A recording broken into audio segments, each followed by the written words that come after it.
Porterville, South Africa's premier paragliding site and host to the 1999 Toyota Paragliding Cup.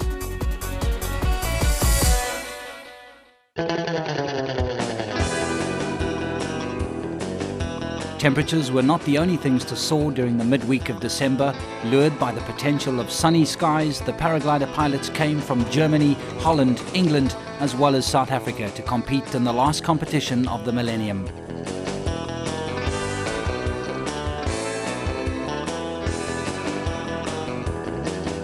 The pilots launched from Dasklip Pass, which perches 500 meters above the valley floor.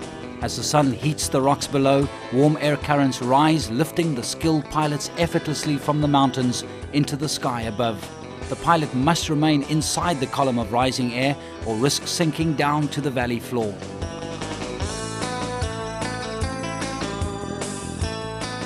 As one pilot climbs above launch point, others follow, all of them keen to use the lift discovered to their advantage. The thermals seem to collect against the ridge, and the pilots in the air are soon climbing skywards.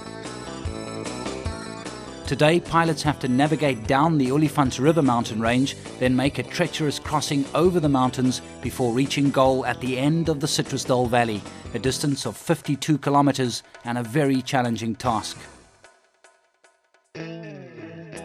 The Porterville Valley is normally known for the hot and dry weather conditions, but this time round a moist layer of unstable air paved the way for clouds and thunderstorms. These storms were building rapidly, and pilots needed to fly fast enough to reach goal before the threatening clouds could block the sun's rays and stop the thermals from forming. Here Greg Hamilton uses his feet to push on the speed bar as he tries to outrun the building clouds.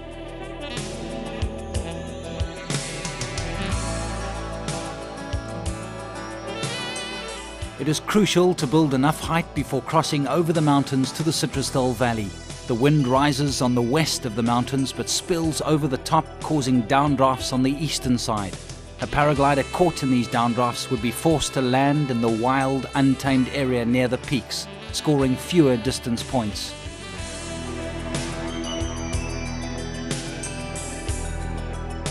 For Greg Hamilton, the crossing comes easy, as he finds a strong thermal that carries him up to almost 4,000 feet above the mountains. The glide from this altitude is relatively straightforward. Even so, he still gets hit by some severe turbulence during the crossing.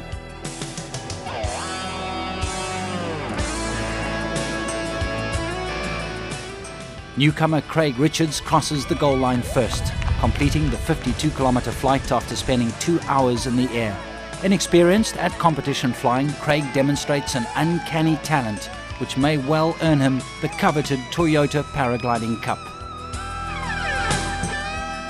Denise Major steals the show as she has a brilliant run and arrives high over goal before the threatening clouds can block the last rays of the sun.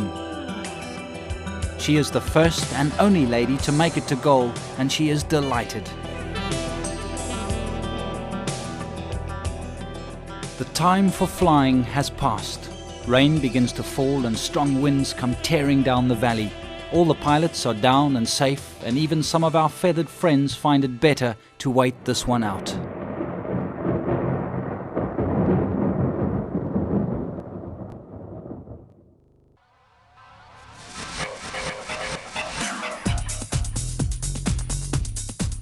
Thunderstorm activity causes the cancellation of Day 2, but Day 3 turns out to be perfect for the 1999 Toyota Paragliding Cup. With this being the second last day of the competition, all eyes were on the leaders, and here Naomi Fold, lying in second position for the ladies division, launches her Nova Axon paraglider into the air with some good running. A pilot climbs in front of launch, and Craig Richards is lured into the air, eager to defend his position as competition leader. But the thermal is weak, and they both scuttle off to search for better currents elsewhere. Denise Major pulls up aggressively as she launches into the day's task.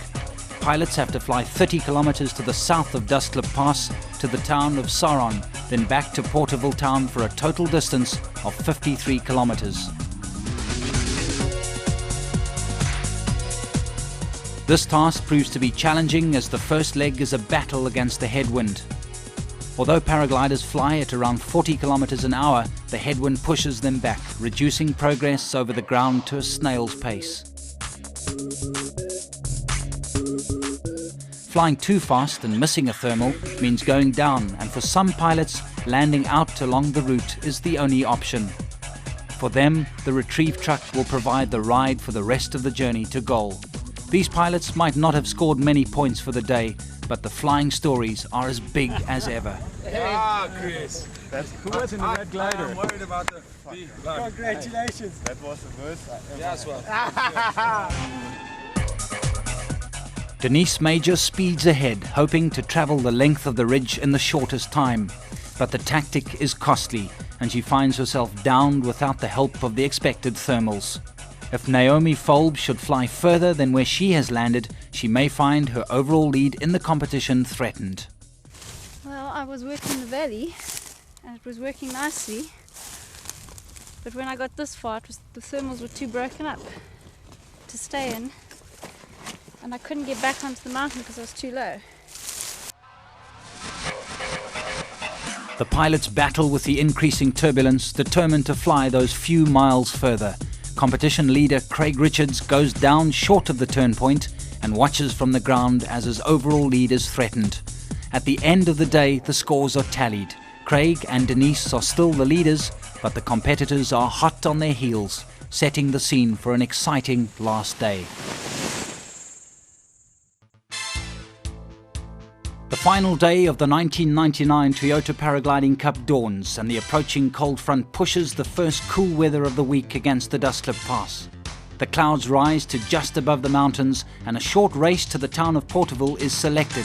Because of the strong wind, Greg Hamilton volunteers to test the conditions. Some of the competitors are inexperienced, and in doubtful circumstances, advanced pilots will often launch first to make sure all is safe. Greg's aerial antics look wild and out of control, but he demonstrates masterful skill as he controls his paraglider back up to the launch site and lands with consummate ease. It takes a steady hand and mind to launch in the strong wind, and once airborne, pilots find themselves almost going backwards as they struggle to make headway. If the wind should get any stronger, the paraglider could be blown into the dangerous down curl of the air behind the mountains. Naomi Folb launches first, placing pressure on Denise and forcing her to play catch-up on this task. She barely makes headway, and Denise decides to wait, hoping the wind will get lighter during the day. Craig Richards is one of the first pilots to get to goal, but not without his fair share of drama en route. I believe you had a little bit of a problem on takeoff with your speed bar braking. Now tell us about it. Yeah, as I took off, I went onto full speed bar and snapped the thing. Luckily, it was quite smooth, so I could take my hands off and jury rig a system and then put the speed bar on again. The speed bar gives us about 10 to 15 kilometers of extra airspeed, and it's a safety factor. And I managed to bend the bar with my jury rigs. But it was a nice flight, it was exciting, and I haven't won this particular task, but I've enjoyed it.